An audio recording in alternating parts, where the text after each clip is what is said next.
नमस्कार, जी न्यूज देख रहे हैं आप। मैं हूं आपके साथ पयोधी शशि। 11 बज चुके हैं और लगातार हर एक जानकारी विकास दुबे से जुड़ी आप तक जी न्यूज पहुंचा रहा है।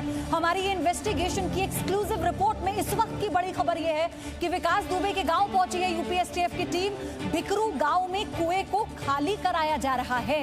हथियारों की तलाश के लिए ये कुएं को खाली कराने का काम शुरू किया गया। कुएं में हथियारों के फेंके जाने की खबर दरअसल पुलिस को मिली थी, क्योंकि पुलिस पर हमले के बाद हथियारों को कुएं में फेंका गया। इस तरह की जानकारी जब पुलिस को मिली तो बिकरू गांव पहुंची है एसटीएफ की टीम और यूपी पुलिस, यानी ज्वाइंट टीम इस ऑपरेशन को अंजाम देने के लिए बिकरू गांव पहुंच चुकी है और कुएं को खाली कराया जा रहा है।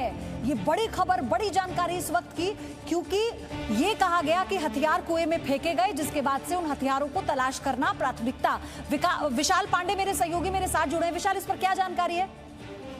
क्योंकि जिन हथियारों का इस्तेमाल किया गया था, जिसमें 8 पुलिसकर्मी शहीद हुए थे, उसमें एसटीएफ को ये सूचना मिली थी कि जो गांव का ही एक कुआं है उसमें हथियार फेंके गए हैं और इसीलिए फिलहाल एसटीएफ और पुलिस की टीम उस कुएं को खाली कर उसमें हथियारों को जब्त करने की कोशिश कर रही है और जिसकी कार्रवाई फिलहाल बिकरू गाँव में कानपुर के चल रही है, जहाँ का ये विकास दुबे रहने वाला था। क्योंकि भारी तादाद में असलहे उसके पास थे, हथियार उसके पास थे और उसने विकास दुबे ने जिन हथियारों का इस्तेमाल किया, जिन असलहों का इस्तेमाल किया पुलिस कर्मियों को मारने के लिए, उन पर अटैक करने के लिए, वो बताया जा रहा है कि इसी कुएं में छुपाया गया, फेंका गया था और उसके बाद विकास दुबे वहां से फरार हो गया था। तो इस तरह की सूचना जब एसटीएफ और पुलिस को मिली, उसके बाद से लगातार जगह जगह पर दबिश डाली जा रही थी। उसके घर में भी कुछ हथियार मिले थे और फिलहाल कुएं से हथियारों को बरामद करने की कोशिश एसटीएफ और पुलिस की तरफ से की जा रही है। बिल्कुल विशाल, और अब ये भी कहा जा रहा है कि और भी ऐसे कई ठिकाने हैं जहां पर छापेमारी हो सकती है इस गांव में और भी घरों में, क्योंकि जिन लोगों ने मदद की है, जो संदिग्ध लोग हैं जिनसे पूछताछ कर रही थी पुलिस, उनके घर में भी छापेमारी हो सकती है। बिल्कुल पयोधी, उनके घरों में भी छापेमारी हो रही है। इसके अलावा विकास दुबे का संबंध जिन भी लोगों से रहा है, चाहे वो उसके गांव के लोग थे, उसके गांव के अधिकतर लोग उसके साथ ही रहा करते थे। उसका एक तरह के उस इलाके में पूरा दबदबा था। इसके साथ ही साथ कुछ जो ब्लॉक प्रमुख है या फिर जो कुछ विधायक हैं या इसके अलावा जो और राजनीतिक कनेक्शन से जुड़े हुए उसके लोग हैं, उन सभी पर इस वक्त एसटीएफ और पुलिस की नजर है।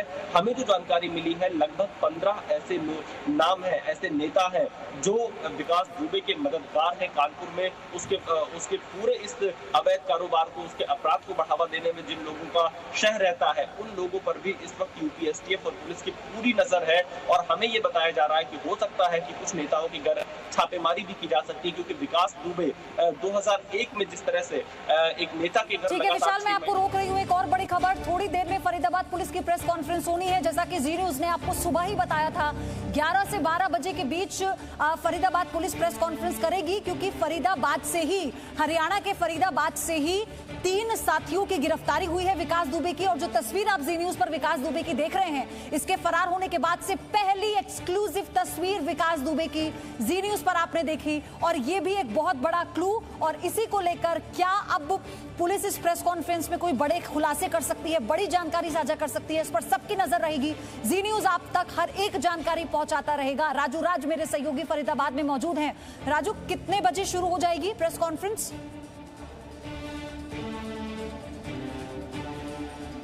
फिर से संपर्क साधने की कोशिश हम करेंगे, लेकिन ये तस्वीर आप देख लीजिए, विकास दुबे की तस्वीर। जो जी न्यूज पर आप इन तस्वीरों को देख रहे हैं, हमारा मकसद आपको सावधान करना है।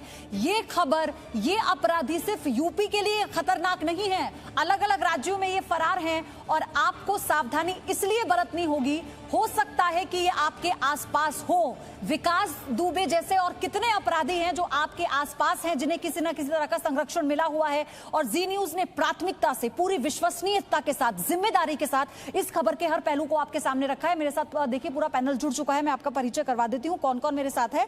मेरे साथ Arvind Jain, farmer DGP Uttar Pradesh, Dilip Trivedi, former DG Uttar Pradesh, और वेद भूषण, फॉर्मर एसीपी डीपी हमारे साथ इस वक्त जुड़े हुए हैं। आप सभी का बहुत स्वागत है। वेद भूषण सर, आपसे मैं सबसे पहले आप ही के पास आ रही हूँ। ये तस्वीर आपने जी न्यूज पर देखी होगी विकास दुबे की फरार होने के बाद, ये कितना बड़ा क्लू है?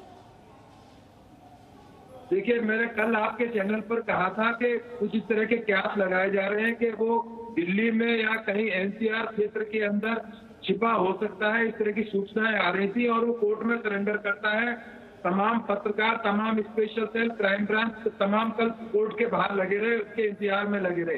इस तरह की जानकारियां, बिल्कुल पुख्ता जानकारी थी कि वो दिल्ली या फरीदाबाद या दूसरे एनसीआर के शहरों के अंदर आकर छिप सकता है, क्योंकि यहाँ की जो दिल्ली की और एनसीआर की जो टोपोग्राफी है इस तरह की है कि यहाँ आदमी को, क्योंकि यहाँ पॉपुलेशन बहुत है, पकड़ना पहचानना बहुत मुश्किल काम है। मैं आपको याद दिलाता हूँ 91 के अंदर दिल्ली में लिबियो रादू रोमानियन डिप्लोमेट थे, उनके कातिल जो हत्यारे थे मात्र 150 किलोमीटर दूरी पर सादिक नगर एक पुलिस की सरकारी कॉलोनी है, उसके अंदर छिपकर बैठे रहे महीनों तक। तो दिल्ली और एनसीआर एक ऐसी जगह है जहां पर कोई भी आदमी छिपकर बैठ सकता है।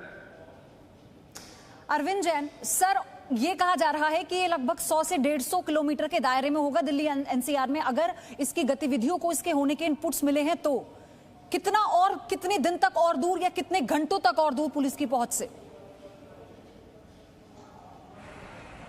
आया है उतना जिएगा, पर ये इतना मैं अवश्य कह सकता हूं कि अब इसका अंत करीब है।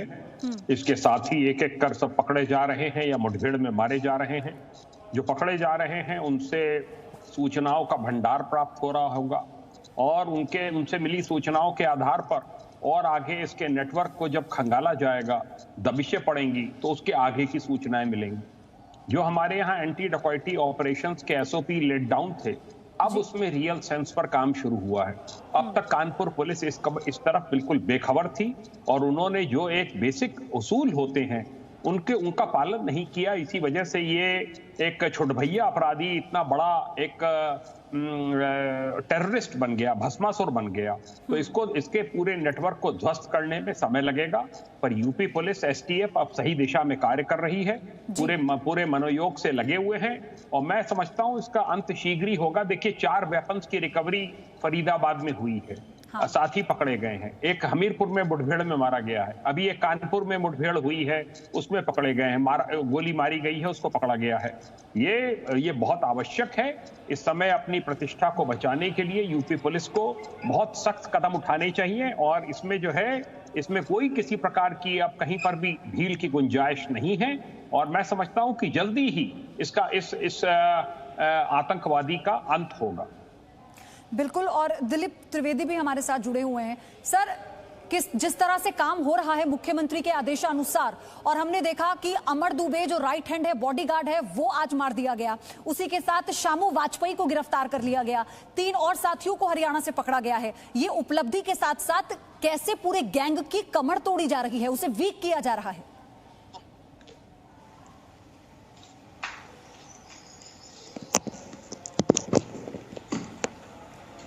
सर, आवाज मिल पा रही है? ठीक है, दोबारा उनसे संपर्क साधेंगे। लेकिन राजू राज मेरे सहयोगी जो कि फरीदाबाद से जुड़े हुए हैं हमारे साथ। राजू राज, प्रेस कॉन्फ्रेंस 11 बजे का समय था, लेकिन कितने बजे हम हरियाणा पुलिस की प्रेस कॉन्फ्रेंस होगी, क्या जानकारी है इस बाबत?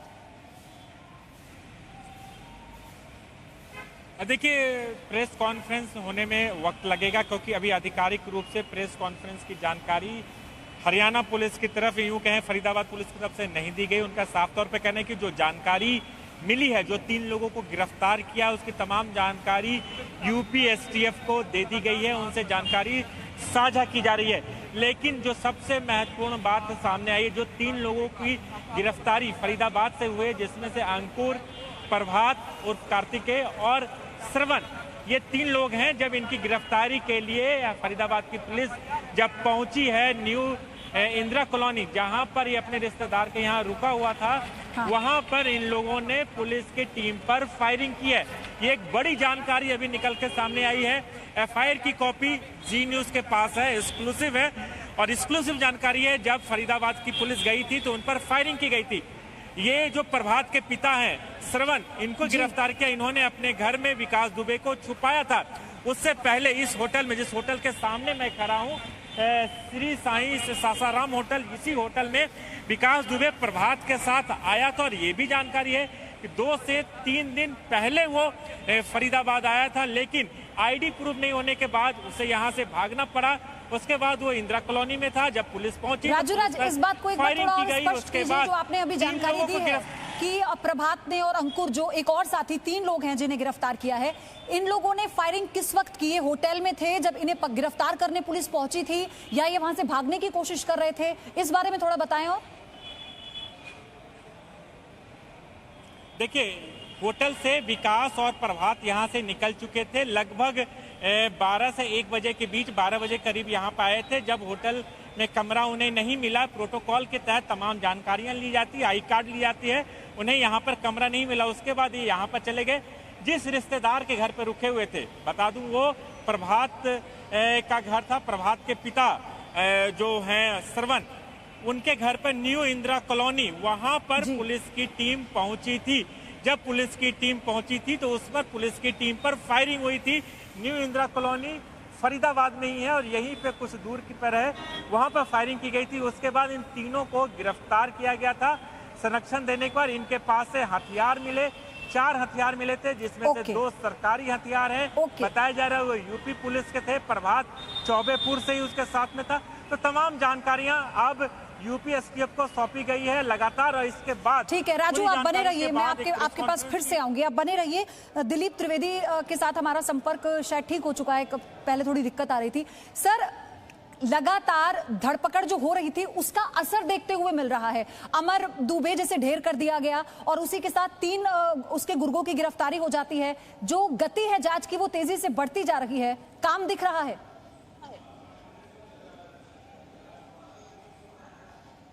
फिर कट गया। सर, आपको मेरी आवाज मिल पा रही है? आपकी आवाज मुझे आ रही है। हाँ ठीक है, बीच में कट गया था। मैं आपका प्रश्न समझ गया हूँ। देखिए, ऐसा ये एक बड़ा यूपी पुलिस के लिए प्रतिष्ठा का सवाल है। एंड जिस हिसाब से इसको एक चैलेंज है यूपी पुलिस के लिए, और मेरे हिसाब से जिस तरह यूपी पुलिस काम कर रही है, निश्चित ही उसको उस चैलेंज को एक सही अंजाम तक पहुँचाने में लगी हुई है। और जब भी ऐसे गैंग होते हैं, जब भी ऐसा कोई क्रिमिनल होता है, तो अकेले नहीं काम करता, उसके बहुत सहयोगी होते हैं। और ये भी एक बड़ी सही दिशा है कि उसके पूरे गैंग के पीछे पड़े हुए हैं और एक एक करके उन पूरे गैंग वालों का भी हिसाब लिया जा रहा है। क्योंकि इसकी ताकत अपने आप में तो ये गुंडा जो है तो है, लेकिन इसकी ज्यादा ताकत इसके गैंग के साथ है, एक ग्रुप के साथ है जो मिल के ये लोग वारदात करते हैं। तो इसलिए ये एक बहुत अच्छी कदम उठा रही है यूपी पुलिस। और इसी तरह से जब भी पास्ट में भी आपने देखा होगा, जब भी बड़े गैंग्स के खिलाफ कार्रवाई होती है तो वो सिस्टम यही होता है कि आप सब पूरे गैंग को राउंड अप करिए। एक बदमाश जो है वो बाई चांस पहले ये पकड़ा जाए या वो पकड़ा जाए या ये अलग बात है, लेकिन लगातार सबके ऊपर दबाव बनाना ये एक बहुत जरूरी बात है। और मेरे ख्याल से ये यूपी पुलिस बहुत अच्छी तरह से इस समय कर रही है। वेदभूषण सर, ये कितना बड़ा कदम है? इसको अगर हम ऐसे समझे कि मुख्यमंत्री जीरो टॉलरेंस की बात कहते हैं, एडीजी लॉ एंड ऑर्डर ये कहते हैं कि पुलिस की छवि पर हम कोई दाग लगने नहीं देंगे, क्या ये वो वक्त है जब कानून व्यवस्था को लेकर एक एग्जाम्पल सेट करने का वक्त आ गया है? बिल्कुल, आप देखिए, ये खाकी पर अटैक हुआ है, इसमें यूपी पुलिस, दिल्ली पुलिस या हरियाणा पुलिस का सवाल नहीं है, ये कानून के ऊपर अटैक हुआ है। जितना बड़ा अटैक हुआ है ये बिल्कुल एक नक्सलाइट और प्री प्लान तरीके से अटैक किया गया है। तो इसमें तमाम हिंदुस्तान की पुलिस इस टाइम यूपी पुलिस के साथ कंधे से कंधा मिलाकर लड़ेगी, क्योंकि वर्दी का रंग पूरे हिंदुस्तान में खाकी है। और खाकी पर जिस तरह से इस नृशंस हत्याकांड को दिया गया है, इससे पहले 81 में एक छविराम नाम के डकैत थे, उन्होंने 9 पुलिस वालों को मारा था। उसमें यह हुआ था कि उसमें काफी टाइम बाद छविराम के तमाम गैंग को एनकाउंटर कर दिया गया था, एक भी आदमी उसका गैंग का बचा नहीं था। जहां तक राजनीतिक संरक्षण की बात है, वह देखिए तमाम पॉलिटिकल पार्टी इससे दूरी बनाएंगी। अब ये मौसी के घर जहां फरीदाबाद में छिपा हुआ था, इसके तमाम रिश्तेदार, तमाम इसके कॉन्टैक्ट, तमाम इसके मोबाइल के डिटेल खंगाल चुकी है एसटीएफ, दिल्ली पुलिस की क्राइम टीम उसमें स्पेशल सेल लगी हुई है। अब इसका दिन दूर नहीं है, इसकी बिल्कुल, जब कहते हैं ना जब कुत्ते की मौत आती है शहर की तरफ दौड़ता है, तो ये अब इसकी मौत बिल्कुल तय है। कहीं भी कितने टाइम तक अपने आप को अब ये छिपा के नहीं रखा जाएगा। इसके तमाम साथी धीरे धीरे एनकाउंटर किए जा रहे हैं। जो इसको हार्बरिंग दे रहा है, जो इसके मौसा हैं फरीदाबाद के अंदर, उनको भी अरेस्ट किया जाएगा, क्योंकि उन्होंने इसको शरण दी है। जो भी इसको अपने घर में छिपाएगा, इस बारे में इंफॉर्मेशन सरकार को, पुलिस को नहीं देगा, वो भी ये माना जाएगा कि ये विकास दुबे की मदद कर रहा है, और वो 120वीं धारा षड्यंत्र की धारा के अंदर उसको भी गिरफ्तार किया जाएगा। अरविंद जैन सर, जी न्यूज हर एक पहलू को बहुत बारीकी से अपने दर्शकों तक रख रहा है। इस वक्त तस्वीरों के साथ भी हम पूरी जानकारी दे रहे हैं विकास दुबे को लेकर, इस पूरी घटना को लेकर, कैसे वो भागा, कहां पर वो है, जो पूरी प्रक्रिया है। लेकिन यहां पर ये समझने वाली बात ये भी है कि विकास दुबे सिर्फ एक ऐसा अपराधी नहीं है इस पूरे देश में, और अब ये मसला सिर्फ उत्तर प्रदेश का बनकर नहीं रह गया है, ये पूरे देश का मसला है। इसलिए हम कोशिश ये कर रहे हैं कि हम लोगों तक, दर्शकों तक इस बात को पहुंचाएं कि उन्हें सावधान रहना होगा, उनकी जिम्मेदारी भी है अपनी सुरक्षा, क्योंकि ऐसे कई विकास दुबे और हैं। देखिए, आपने सही कहा, लोगों को इस बात का भी ध्यान रखना होगा कि ऐसे अपराधी कहीं उनके यहाँ पुरानी जान पहचान के आधार पर संरक्षण ना पालें, उसकी तत्काल सूचना पुलिस कंट्रोल रूम को और पुलिस को दें।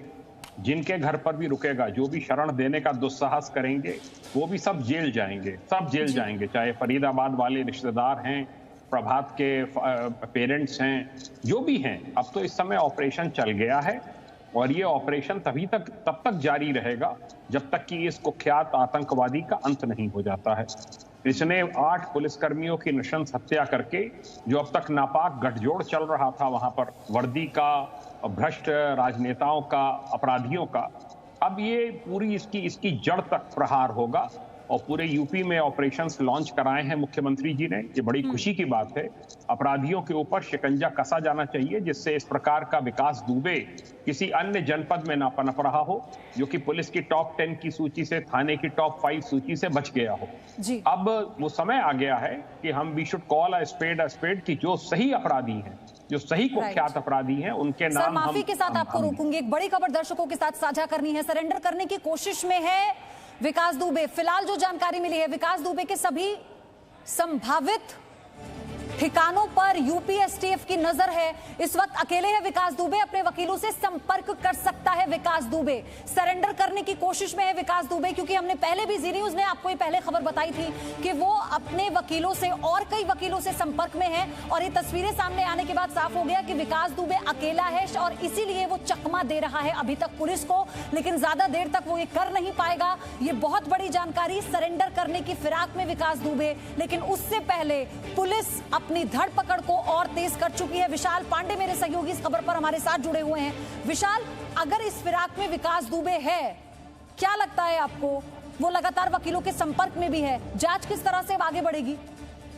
देखिए, बिल्कुल, क्योंकि अभी जो पता चला है कि उत्तर प्रदेश की एसटीएफ राजस्थान में भी काफी सक्रिय हुई है। इस बात की संभावना जताई जा रही है कि विकास दुबे राजस्थान में हो सकता है, जिसको लेकर लगातार इनपुट्स मिले हैं, जो हमें जानकारी मिली। इसके अलावा इस वक्त विकास दुबे अकेला है, और वो जो बातचीत करने की कोशिश कर रहा है कुछ अपने वकीलों से, जो कि कानपुर के स्थानीय वकील है या इलाहाबाद हाईकोर्ट के जो वकील है, जो अब तक उसका केस लड़ते आए हैं, उन लोगों से संपर्क विकास दुबे कर सकता है। और इसीलिए यूपी इस वक्त पूरी तरह से अलर्ट पर है, और उन सभी ठिकानों पर मौजूद है जहां पर विकास दुबे जिन लोगों से संपर्क कर सकता है, या जो उसके संभावित ठिकाने हो सकते हैं जहां पर वो सरेंडर कर सकता है। खासतौर पर आगरा जैसे शहर पर इस वक्त सबसे ज्यादा निगाह यूपी एसटीएफ और पुलिस की होगी। और इसके अलावा जो इन सीमावर्ती, जो हरियाणा और राजस्थान से लगे हुए उत्तर प्रदेश के जिले हैं, वहां पर भी सक्रियता बढ़ाई गई है, क्योंकि जो लोग भी इसके करीबी हैं, या जिन वकीलों ने अब तक इसका केस लड़ा है, या जिन लोगों ने अब तक इसकी मदद की है,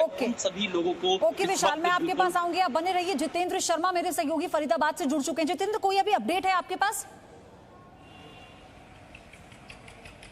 देखिए, जो विकास दुबे है उसकी तलाश की जा रही है, क्योंकि फरीदाबाद ऐसी लोकेशन है कि अगर यहाँ पर था और यहाँ पर 2 दिन तक वो छिपा रहा है, और उसके 3 साथी को फरीदाबाद पुलिस ने गिरफ्तार कर लिया है, लेकिन विकास दुबे यहाँ से निकलने में कामयाब हो गया, जिस तरह की जानकारी मिल रही है। तो आसपास के जो जिले हैं और राज्य है, क्योंकि फरीदाबाद से या तो वो गुरुग्राम जा सकता है, या दिल्ली जा सकता है, या अगर हम यूपी की बात करें जहाँ से वो निकल करके वापस हरियाणा के अंदर है, तो आगरा जा सकता है, या फिर उसी के रास्ते आगे वो राजस्थान की तरफ जा सकता है। इसीलिए इस पूरे इलाके की, यानी कि मैं कहूँ दिल्ली, हरियाणा, राजस्थान, इन तीनों जिलों की पुलिस जो है वो अलर्ट पर है। जितनी स्पेशलाइज यूनिट्स हैं उनको अलर्ट पर कर दिया गया है। जहां जहां वो छिपा हो सकता है वहां पर उसकी छापेमारी की जा रही है, क्योंकि यूपी पुलिस जो है वो लगातार दबिश दे रही है।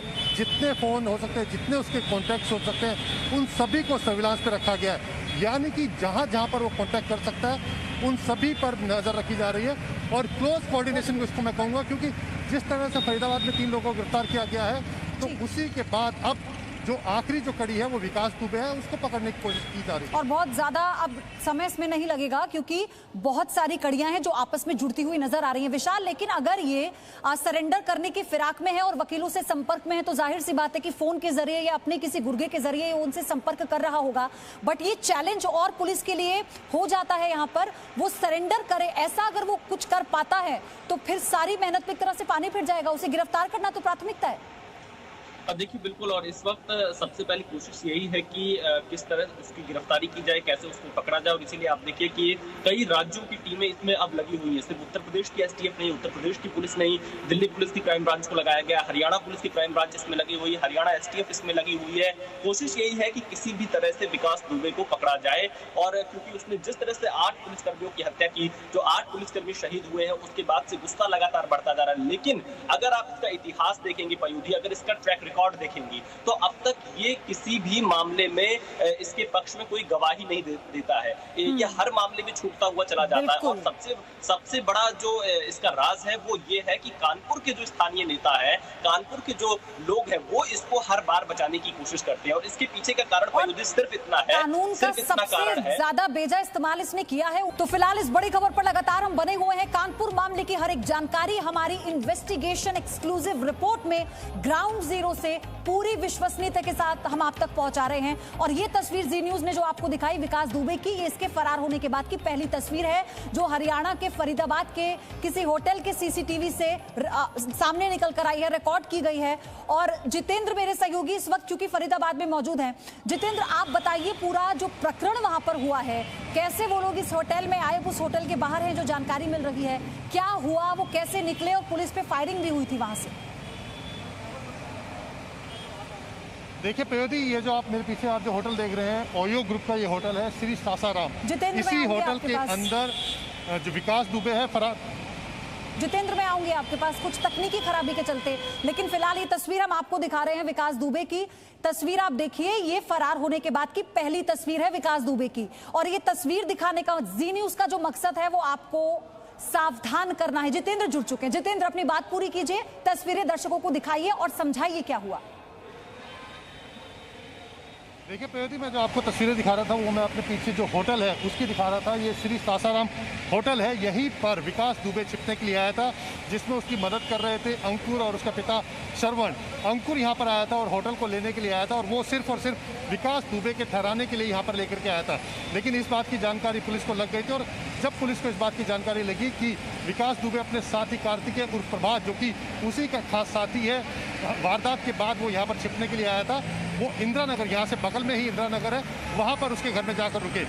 पिता ने, अंकुर और उसके पिता श्रवण ने कोशिश की कि इसी होटल के अंदर जाकर के सबसे पहले विकास दुबे को ठहराया जा सके। विकास दुबे यहाँ पर आया था, लेकिन अंकुर ने अपने नाम से इस होटल को बुक करने की कोशिश की थी। लेकिन क्योंकि इस समय कोरोना चल रहा है, होटल के अंदर कोई भी व्यक्ति किसी भी तरह से आसानी से जाकर के नहीं रह सकता है। साथ ही साथ जो डॉक्यूमेंट्स दिए गए थे, पैन कार्ड या दूसरे डॉक्यूमेंट्स थे, वो ठीक तरह से नहीं थे। इसी वजह से यहाँ पर ठहराने से मना कर दिया गया।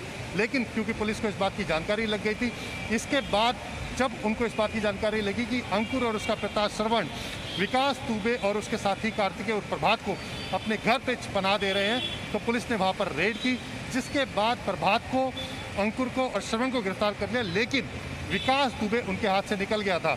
उसी के बाद जब पुलिस दोबारा यहाँ पर आई और यहाँ पर किस तरह से यहाँ पर छिपने की कोशिश की जा रही थी, उसके बाद पुलिस ने अपनी यहाँ पर तहकीकात की। जो फायरिंग की जो बात हो रही है पयोधी, वो फायरिंग यहाँ पर नहीं हुई थी, बल्कि जब पुलिस की टीम विकास दुबे को, उसके साथ ही प्रभात को, अंकुर और श्रवण के घर पर पकड़ने के लिए गई थी इंदिरा नगर में, वहाँ पर पुलिस ने फायरिंग की थी, क्योंकि प्रभात ने पुलिस टीम के ऊपर फायरिंग की थी। उसी की गिरफ्तारी के बाद जो यूपी पुलिस के ऊपर विकास दुबे और उसके गैंग के साथियों ने हमला किया था, और जो यूपी पुलिस के हथियार लूटे थे, उन हथियारों को भी प्रभात के पास से बरामद किया है। लेकिन विकास कहाँ है, ये सबसे बड़ा सवाल है। उसकी खबरें जरूर आ रही हैं कि एक चीज और बताइए कि जब आपने बताया पुलिस जो अंकुर है और जो बाकी के लोग गिरफ्तार हुए हैं उनके साथ जब विकास को पकड़ने जाती है तो क्या उसी दौरान वो वहां से फरार हो जाता है या पहले ही वो वहां से फरार हो चुका था? देखिए, जो पुलिस की जानकारी है उसके मुताबिक विकास वहां से कुछ समय पहले ही निकल गया था, यानी कि उसे कहीं ना कहीं इस बात की जानकारी लग गई थी कि पुलिस को उसके यहाँ पर होने की भनक लग गई है, क्योंकि 3 लोग गिरफ्तार हुए। अगर आप इस पूरी क्रोनोलॉजी को समझे, टाइमिंग को समझे अगर आप, तो विकास दुबे अपने साथी कार्तिकेय और प्रभात के साथ यहाँ पर आया था। उसने होटल में छिपने की कोशिश की, उनको फरीदाबाद में पनाह दे रहा था अंकुर और उसके पिता श्रवण। उन्होंने पहले होटल में ठहराने की कोशिश की, लेकिन जब कामयाब नहीं हो पाए तो उसके बाद वो उसे अपने घर पर लेके गए, वहाँ पर ठहराया। लेकिन प्रभात वहाँ से पकड़ा जाता है, विकास दुबे वहाँ से फरार हो जाता है। यानी कि कहीं ना कहीं विकास को इस बात की भनक लग गई थी और वो वहाँ से अकेला ही निकल गया। खबरें इस तरह की जरूर आ रही हैं कि सरेंडर करने की कोशिश कर रहा है अलग अलग लोगों के जरिए, लेकिन सरेंडर करने की उसकी खास वजह ये भी है कि उसे कहीं ना कहीं इस बात का डर है कि कहीं ना कहीं पुलिस उसको इनकाउंटर मार सकती है, और यही वजह है कि वो लगातार कोशिशें कर रहा है कि किसी तरीके से वो सरेंडर कर दे। लेकिन आपको एक बात जानकारी दे दूं, जो आपने अभी बताई है उसके मुताबिक अगर घटनाक्रम को समझे तो जैसा कि पुलिस भी ये कह रही है, हरियाणा की पुलिस, कि वो दिल्ली एनसीआर के 100 किलोमीटर के दायरे में ही है। अगर वो वहां से कुछ समय पहले भागा था तो वो ज्यादा दूर नहीं गया होगा, और उसको भी ये पता है कि बॉर्डर पर पुलिस की चौकसी लगातार बढ़ती ही जा रही है। तो इसका मतलब ये है कि अब बहुत ज्यादा देर तक वो छिप नहीं सकता। बिल्कुल सही कहा प्रयोदी, क्योंकि कल दोपहर की ये घटना है। कल दोपहर के बाद जाकर के, दोपहर से अगर बात करूं तो 2 बजे के बाद 4-5 बजे तक एक पूरा घटनाक्रम हो गया था जब पुलिस ने 3 लोगों को गिरफ्तार किया था। उसी के बाद से विकास दुबे की तलाश की जा रही है। फरीदाबाद की अगर लोकेशन की बात करूं तो फरीदाबाद के बगल में ही दिल्ली लगता है, गुरुग्राम लगता है, उसके बाद यूपी लगता है, और उसके बाद अगर आगे आप जाते हैं तो राजस्थान बॉर्डर लग जाता है। यानी कि वो यहाँ से ज़्यादा दूर नहीं जा सकता। इन पूरे आसपास की, यानी कि दिल्ली, हरियाणा और राजस्थान और यूपी, ये सभी जिलों की जो पुलिस है वो अलर्ट है। जितनी स्पेशलाइज यूनिट है, चाहे वो एसटीएफ बात करें, क्राइम ब्रांच बात करें, या फिर अगर स्पेशल सेल की बात करें दिल्ली पुलिस की, सभी अलर्ट पर हैं। खुद वायरलेस के ऊपर सबको अलर्ट कर दिया गया है कि किस तरह से विकास दुबे फरार हो सकता है। बाकायदा उसकी बॉडी का जो डिस्क्रिप्शन, यानी कि वो लगड़ा करके चल रहा है, ये तक बातें बताई गई है। यानी कि अगर वो कहीं पैदल भी निकलने की कोशिश करता है चकमा देते हुए, अगर वो लिफ्ट करता है यानी लगड़ा के चलता है, मैं आऊंगी आपके पास, आप बने रहिए। रखने के लिए कहा गया है। जानकारी आप पहुंचा रहे हैं ग्राउंड से दर्शकों तक। हम इसलिए बार बार कह रहे हैं कि जी न्यूज अगर इस मामले में हर एक जानकारी आपको दे रहा है तो उसका आधार ये है कि हम ग्राउंड से आपको बता रहे हैं, हर एक डिटेल आप तक पहुंचा रहे हैं। विशाल पांडे मेरे सहयोगी जुड़े हुए हैं लगातार। विशाल, हमीरपुर में अमर दुबे का एनकाउंटर हो जाना और उसके बाद वहां पर पुलिस की पेट्रोलिंग को और बढ़ा देना और अभी गांव पहुंच जाना विकास दुबे के, जिस कुएं से हथियारों को निकाला जा रहा है, वो जो पूरा आसपास का एरिया है, स्वाभाविक है कि अगर अमर दुबे वहां पर था तो और भी उसके साथी और गुर्गे वहां पर छिपे होंगे। वहां पर ज्यादा सावधानी, ज्यादा सतर्कता। देखिए पयोधी, बिल्कुल, क्योंकि जो विकास दुबे ने इतनी जघन्य घटना को अंजाम दिया वो अकेले नहीं था, उसके साथ 15 से 20 उसके गुर्गे बताए जा रहे थे। तो उन सभी की तलाश इस वक्त उत्तर प्रदेश की एसटीएफ और पुलिस कर रही है, जिसकी लोकेशन जहां मिल रही है वहां धरपकड़ जारी है। और देखिए, हमीरपुर में एनकाउंटर हुआ है, मुठभेड़ में मारा गया है उसका जो सबसे करीबी सहयोगी था अमर दुबे। तो इसी तरह से अलग अलग जगहों पर जो भी सूचनाएं मिल रही हैं, क्योंकि इसका नेक्सस बहुत बड़ा था, इसके गैंग में जो सदस्य थे उसके गाँव के और आसपास के कानपुर के लोग इसमें अधिकतर शामिल थे। तो इन सभी लोगों पर यूपी एसटीएफ इस वक्त नजर रख रही है। इसीलिए आप देखिए, गांव में भी इस वक्त एक टीम गई है, हमीरपुर में भी गई है, और इसके जो वर्धस्त जिन लोगों का था उन लोगों पर मैं बार बार कह रहा हूं कि सबसे कड़ी निगाह इस वक्त रखी जा रही है, चाहे वो औरैया के लोग हो या कानपुर के लोग हो, कानपुर देहात के लोग हो। इसके साथ ही साथ उन्नाव और बुंदेलखंड के जो कुछ जिले हैं उन जिलों पर भी यूपी एसटीएफ और पुलिस की विशेष नजर है, क्योंकि बताया ये जा रहा है कि ये चकमा देने में बहुत माहिर है। ये किस तरह से बचकर निकल जाता है, कई बार लोगों को पता नहीं चल पाता है। इसका जो यही मेरा सवाल है आपसे विशाल।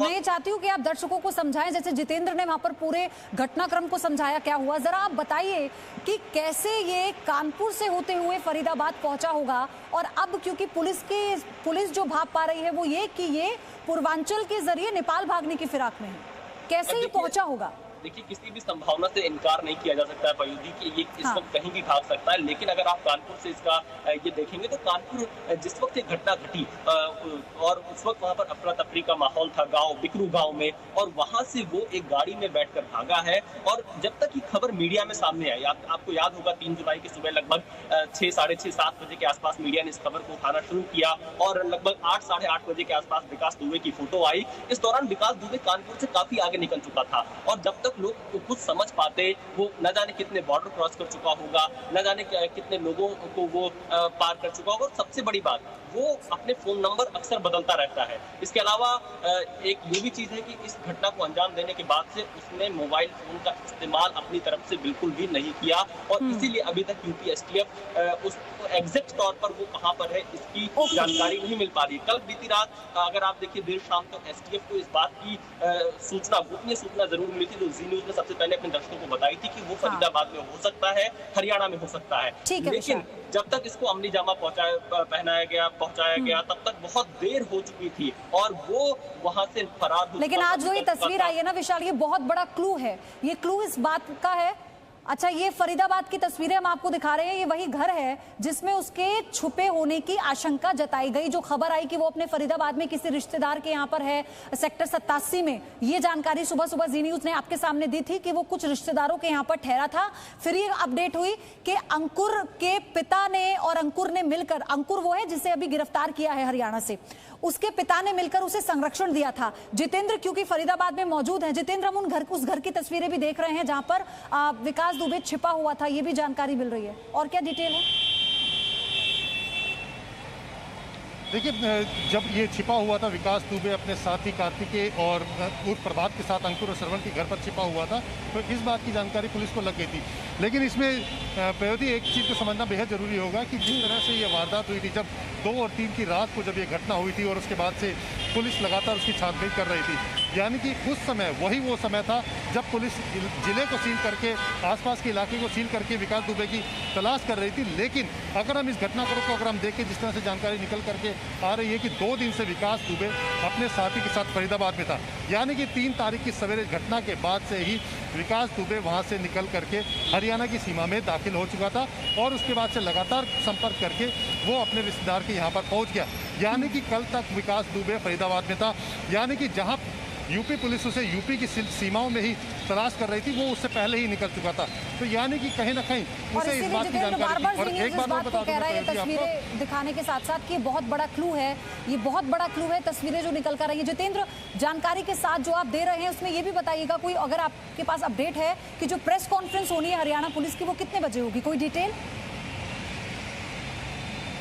देखिए, हरियाणा पुलिस ने पहले बताया था कि करीब 11 से 12 के बीच में इस पूरे मामले को लेकर के वो जानकारी दे सकते हैं। लेकिन जिस तरह से आप जानती हैं कि ये यूपी पुलिस के लिए एक बहुत बड़ा ऑपरेशन है, क्योंकि पूरी यूपी पुलिस को इस विकास दुबे को पकड़ने के लिए लगा रखा है, सारी यूनिट्स लगी हुई है इसलिए। और जिस तरह से अमर दुबे जो उसका खास साथी था, उसको हमीरपुर में इनकाउंटर के बाद मार गिराया गया, उसके बाद एक और जो उसका साथी था श्याम, उसको भी इनकाउंटर के बाद गिरफ्तार कर लिया गया है। तो जो पूरा ऑपरेशन है, इस पूरे ऑपरेशन को यूपी पुलिस लीड कर रही है। तो यही वजह है कि अभी फिलहाल ऑफिशियल तरीके से जानकारी फरीदाबाद पुलिस नहीं दे रही है, वो इंतजार कर रही है कि जो भी जानकारी है इस ऑपरेशन को लेकर के कहीं किसी तरह से तालमेल में कोई कमी ना रहे, इसको लेकर के जो भी गिरफ्तारियां हो रही हैं, जो भी जानकारी है, वो सबसे पहले यूपी पुलिस को दी जा रही है। और क्योंकि यूपी पुलिस 12 बजे के बाद इस पूरे मामले की जानकारी देगी, प्रेस कॉन्फ्रेंस करेगी, तो फरीदाबाद पुलिस इंतजार कर रही है कि पहले यूपी पुलिस के साथ जो जानकारी साझा की गई है गिरफ्तारी को लेकर के, ऑपरेशन को लेकर के, पहले यूपी पुलिस इस पूरे मामले की जानकारी दे दे। जितेंद्र, फरीदाबाद के साथ साथ हरियाणा के, फरीदाबाद के साथ साथ हरियाणा के कुछ और भी इलाके हैं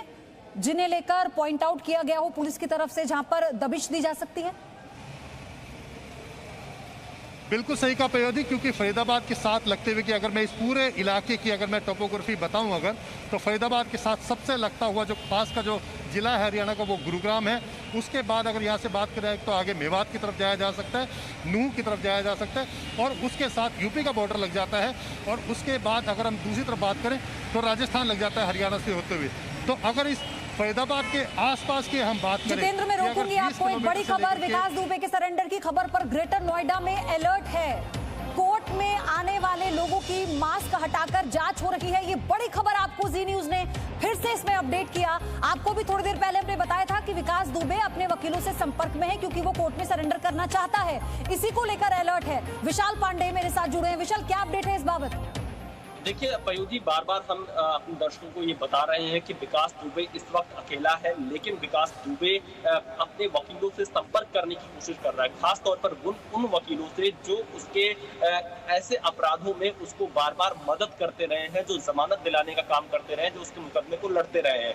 इसमें कानपुर के 2 वकील हैं, कानपुर देहात का जो जिला न्यायालय है उसके 2 वकील हैं। इसके अलावा इलाहाबाद हाईकोर्ट के 2 से 3 ऐसे क्रिमिनल वकील हैं जो कि विकास दुबे की लगातार मदद करते आए हैं, जो उनके संपर्क में रहते हैं। तो इसीलिए इन सभी लोगों पर फिलहाल यूपी पुलिस और एसटीएफ सर्विलांस रखे हुए हैं कि विकास दुबे अगर इनसे कोई संपर्क करता है, क्योंकि विकास दुबे के पास अब आखिरी चारा यही बचा है कि वो सरेंडर कर दे, नहीं तो पुलिस अगर गिरफ्तार करेगी। देखिए विकास दुबे भागने की कोशिश जरूर करेगा, और विकास दुबे अगर भागने की कोशिश करेगा तो यूपी पुलिस बदला लेने की भी कोशिश करेगी, क्योंकि आप देखिए 8 जवान यूपी पुलिस के शहीद हुए हैं। हालांकि पहली कोशिश यही होती पुलिस की कि गिरफ्तार किया जाए, लेकिन जब कोई अपराधी भागता है या उन पर कोई हमला करता है तो पुलिस भी जवाबी कार्रवाई जरूर करती है, और इसमें विकास दुबे को ये जरूर इस वक्त लग रहा होगा विशाल, इसको ऐसे अगर देखें हम कि ये व्यक्ति विकास दुबे जो कुख्यात बदमाश है, जिसे आतंकी कहा जाए तो उससे तो कम इसकी कोई उपमा दी नहीं जा सकती, इसे लेकर वो कानून का कैसे बेजा इस्तेमाल कर रहा है और हर बात पे चैलेंज कर रहा है एक तरह से पुलिस को और कानून व्यवस्था को। देखिए बिल्कुल चैलेंज करेगा पयोधी, क्योंकि हमारे सिस्टम ने ही उसको इतना आगे बढ़ाया है। उत्तर प्रदेश की पुलिस के उन लोगों ने इसको इतनी पनाह दी है जो जिनकी ये मदद करता था। इसका कोई एक अवैध कारोबार नहीं था, इसके 10 तरह के अवैध कारोबार कानपुर में सामने आते रहते, जिसका अगर मैं आपको कड़ियां जोड़ता जाऊं, आप देखिए खनन में इसका खेल रहता है। इसके अलावा ये वहां पे जुए का कारोबार कराता था। जो शहीद देवेंद्र मिश्रा है लगातार इसके अवैध कानून का विरोध करते रहे, लेकिन जो SHO वहां पर होता था, हमें ये भी जानकारी मिली कि लोकल थाना जो चौबेपुर का थाना होता है, वहां पर पोस्टिंग विकास दुबे की मनमाफी की होती है। सरकार चाहे जिसकी हो, चाहे बीजेपी हो, सपा हो, बसपा हो, कांग्रेस हो, कोई भी हो, A to Z, लेकिन विकास दुबे का अधिकारियों से इस तरह का कनेक्शन रहता है। IPS लॉबी में उसका इतना ज्यादा कनेक्शन रहता है, सियासत में उसका कनेक्शन रहता है, और सबसे बड़ी बात, वो जिस वोट बैंक के सहारे 2 विधानसभा में जिस जाति विशेष के वोट बैंक के सहारे वो अपने आप को मजबूत बताता है, उसी का आधार है कि आज इतना ज्यादा वो पूरे कानून व्यवस्था को धता बताते हुए आगे बढ़ता जा रहा था। और आप देखिए अभी भी उसके खिलाफ कोई गवाही देने को नहीं तैयार होता है, उस पूरे इलाके में कोई उसके खिलाफ रिपोर्ट लिखाने के लिए तैयार नहीं होता है। और जब कोई रिपोर्ट लिखाता भी है, अगर आप देखिए इस पूरे मौजूदा केस में हमें जो जानकारी मिली, जिस शख्स ने इस रिपोर्ट तहरीर दी थी चौबेपुर थाना क्षेत्र में, उस वक्त के SHO ने उस शख्स को ही, जो राहुल तिवारी नाम का लड़का था, वो उसको लेकर ही विकास दुबे के पास चले गए। इस तरह की भी सूचना हमारे पास सामने आई, और विकास दुबे ने उसको हड़काया कि आपने क्यों हमारे खिलाफ। ओके विशाल, मैं आपके पास आऊंगी, आप बने रहिएगा। जितेंद्र, क्या प्लानिंग है अब आगे की? क्योंकि अगर ये तस्वीर निकल कर आती है और ये बताया जाता है सूत्रों के हवाले से कि ये हरियाणा की तस्वीर है विकास दुबे की फरार होने के बाद, तो अब सबकी उम्मीदें, पूरी देश की जनता की उम्मीदें पुलिस से इस बात पर है कि अब हरियाणा में ही से दबोच लिया जाए, अगर वहां पर ये मौजूद है तो।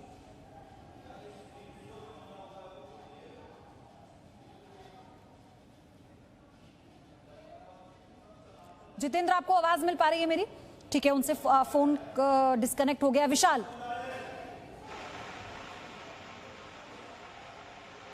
देखिए पयोधी, बिल्कुल, क्योंकि इस वक्त जो पूरी कोशिश चल रही है विकास दुबे की, और पूरा देश यही चाह रहा है कि विकास दुबे को जल्द से जल्द पकड़ा जाए और इसे इतनी कड़ी सजा दी जाए कि जो भी कानून के हिसाब से हो वो कम हो। और देश के अंदर गुस्सा भी, क्योंकि 8 पुलिसकर्मी शहीद हुए, और सबसे ज्यादा गुस्सा तो इस वक्त यूपी पुलिस के उन लोगों में है जिन लोगों के साथी अब इस दुनिया में नहीं रहे। लेकिन यूपी पुलिस के जो 8 लोग शहीद हुए हैं, उनके जिम्मेदार भी सिस्टम के ही वो लोग थे जिन्होंने पूरी खबर लीक कर दी, पूरी सूचना लीक कर दी, पूरी जानकारी दे दी कि कितने लोगों की टीम आ रही है, किस किस दिशा से टीम आ रही है।